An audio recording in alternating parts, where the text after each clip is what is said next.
2009 చట్టం Indian council act గురించి ఈరోజు చూద్దాం. గతంలో మనం 1892 ఇండియన్ కౌన్సిల్ యాక్ట్ చూడడం జరిగింది. సో ఇప్పుడు దాని యొక్క కంటిన్యూషన్ ఏంటంటే 1909 ఇండియన్ కౌన్సిల్ యాక్ట్. దీన్ని మింటో మార్లే సంస్కరణల చట్టం అంటాం. మింటో మార్లే రిఫార్మ్స్ యాక్ట్ అని కూడా మనం చెప్పడం జరుగుతుంది. మరి ఇది ఎందుకు తీసుకొచ్చారంటే 1892 చట్టంలో లోపాలను సవరించడానికి తీసుకొచ్చిన చట్టమే 1909 చట్టం.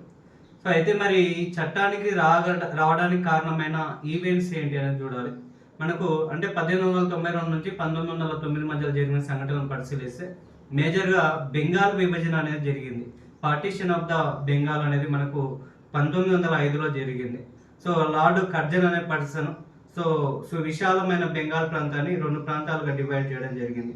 అంటే హిందువులు ఉన్నదాన్ని వెస్ట్ బెంగాల్గా, ముస్లింలు ఉన్నదాన్ని ఈస్ట్ బెంగాల్గా డివైడ్ చేయడం జరిగింది.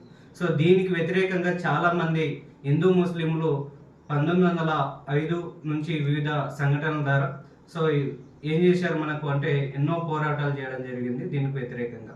సో ఇట్లా 1905 బెంగాల్ విభజన అనేది చాలా ఇంపార్టెంట్ అయింది. సో దీంతో మనకు జాతీయ ఉద్యమం స్ట్రాంగ్ అయ్యింది. సో అదేవిధంగా వందే మాతర ఉద్యమం కూడా రావడానికి కారణమైన చట్టం ఏంటి అంటే బెంగాల్ విభజన అని చెప్పవచ్చు.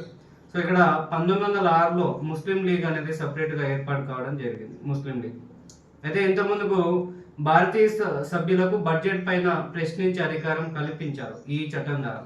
కానీ భారతదేశం అనధికార సభ్యులు దౌత విషయాలను, మత విషయాలను, సైనిక విషయాల పైన ప్రశ్నించే అధికారం మాత్రం లేదు. అంటే ఓన్లీ బడ్జెట్ పైన మాత్రం ప్రశ్నించే అధికారం మాత్రం కల్పించడం జరిగింది. సో అదేవిధంగా ఈ లార్డ్ మింటో అనే పర్సన్ ఏం చేసిందంటే ఈ 1909 చట్టం ద్వారా ముస్లింలకు ప్రత్యేక నియోజకవర్గాలను కేటాయించారు. ఇది చాలా ఇంపార్టెంట్ అయిన అంశం.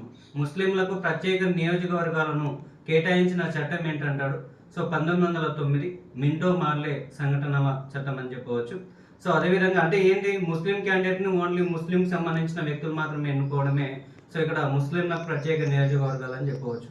అంటే ప్రత్యేక ప్రాతినిధ్యం అనేది కల్పించడం జరిగింది ఇక్కడ వీళ్ళకి. సో అందుకే ఇక్కడ ఈ చట్టాన్ని ఏమంటామంటే దేశ విభజనకు పునాది లాంటి చట్టం అంటాం. సో దేశం అనేది విడిపోవడానికి కారణమైన చట్టం ఏంటి అంటే 1909 చట్టం.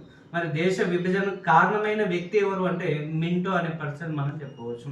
సో ఇట్లా మనము ఫాదర్ ఆఫ్ కమ్యూనల్ నియోజకవర్గాల పితామహుడిగా మనం ఎవరు చెప్తామంటే మింటో అనే పర్సన్ చెప్పడం జరుగుతుంది. ఇది 1909 సంబంధించిన ఇండియన్ కౌన్సిల్ యాక్ట్ సంబంధించిన ముఖ్యమైన అంశాలు. Thank you.